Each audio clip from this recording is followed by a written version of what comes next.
Hello बच्चों, किन किन बच्चों ने खाने में हरी सब्जियां खाई है?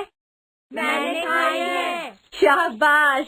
हमें हरी सब्जियां रोज खानी चाहिए जिससे कि हमारे शरीर का विकास हो, समझे? आज की कहानी बहुत साल पहले की है, जब गुरुकुल की प्रथा थी। एक परिवार में हर्ष नाम का बालक बहुत चैन से रह रहा था, मगर जब वो 7 साल का होने को आया तो उसकी माँ ने उससे कहा, पुत्र हर्ष, कल तुम 7 वर्ष के हो जाओगे। मैं तुम्हें अपने कुल में चली आ रही परंपरा के विषय में तुम्हें बताना चाहूंगी। हाँ माँ, अवश्य। कल सुबह सूरज उगने से पहले तुम्हें कई कोसों दूर गुरुकुल में अपनी शिक्षा ग्रहण करने जाना पड़ेगा पुत्र। जब तक गुरुकुल में तुम सभी विद्याओं को भली प्रकार ग्रहण न कर लो, तब तक तुम इस परिवार में वापस नहीं आ सकते।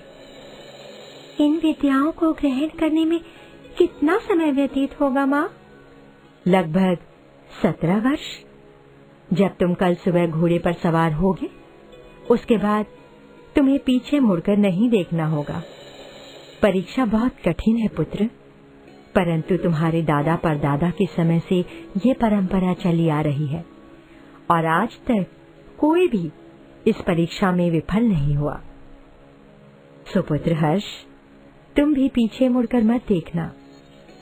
हाँ माँ, मैं पीछे मुड़कर नहीं देखूंगा।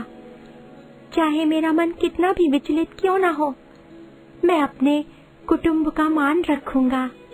अगले दिन सूरज उगने से पहले हर्ष की माँ उसके लिए जरूरी सामान बांध कर देती है।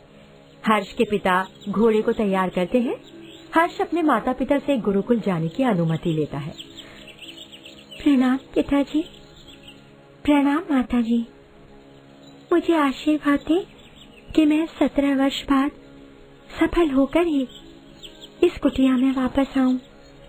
माता पिता का आशीर्वाद लेकर हर्ष घोड़े पर सवार हो जाता है, मगर जैसे ही घोड़ा कुछ दूर आगे बढ़ता है तो हर्ष को अपनी माँ की सिसकियों की आवाज सुनाई पड़ती है।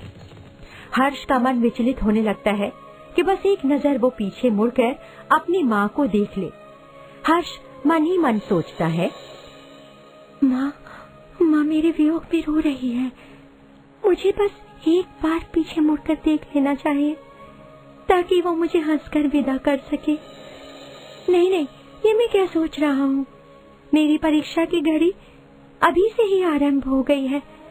यदि मैं पहली परीक्षा में ही विफल हो गया तो समस्त कुटुंबजनों में मेरे और मेरे माता पिता के प्रति तिरस्कार का भाव पैदा हो जाएगा।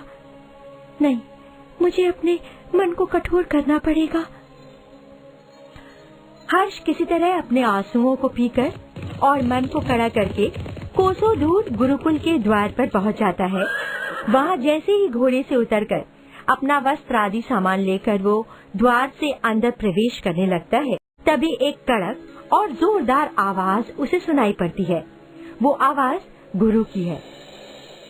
ठहर जाओ बालक, वहीं द्वार पर ठहर जाओ। मेरा नाम हर्ष है। मुझे मेरे माता पिता ने यहाँ शिक्षा ग्रहण करने भेजा है। हमें तुम्हारे विषय में पहले से ही ज्ञात है बालक हर्ष। मेरा प्रणाम स्वीकार करें गुरुदेव। आयुष्मान भव। अभी तुम्हारी परीक्षा शुरू हुई है बालक हर्ष।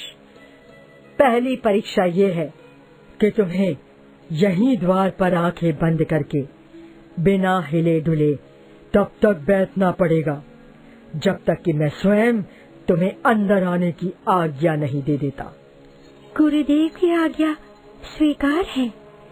बालक हर्ष को लगने लगा कि उसके पूर्वज वास्तव में कितनी कठिन कठिन परीक्षाओं से गुजरे होंगे और सभी अंततः सफल भी हुए, तो भला वो कैसे हार मान ले।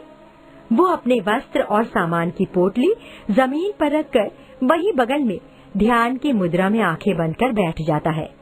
मगर अभी तो और भी कठिन घड़ी आने वाली थी। गुरु के इशारे पर गुरुकुल के कुछ बच्चे आते हैं और बालक हर्ष को हर तरह से तंग करने की कोशिश करने लगते हैं। अरे मित्रा, इस बालक का तनिक मुख तो देखो। अवश्य ही ये किसी वानर का पुत्र जान पड़ता है। वानर, ए वानर, तुम्हारी पूंछ कहाँ है? लगता है आपने गृह स्थान पर भूल आए। अरे इसकी पोटली में क्या है?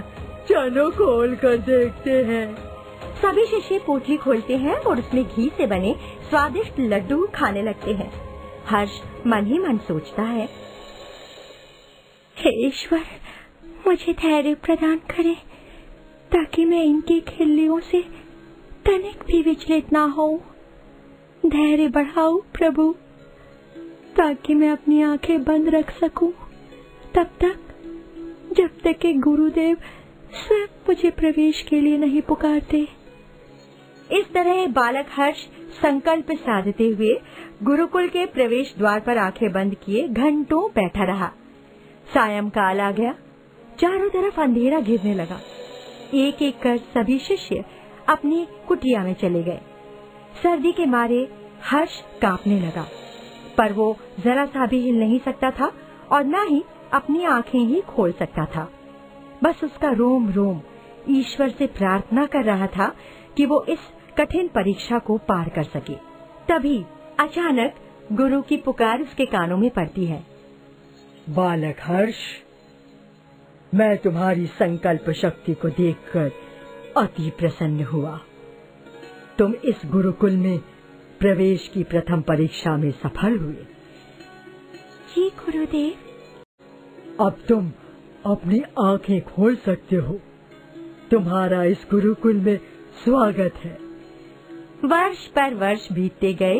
हर अगली परीक्षा पहली परीक्षा से भी कठिन होती गई, मगर हर्ष की संकल्प शक्ति भी साथ में बढ़ती गई और वो सभी परीक्षाओं में उत्तीर्ण होता गया। पूरे 17 वर्ष बीत गए और हर्ष ब्रह्म ज्ञान को उपलब्ध हुआ।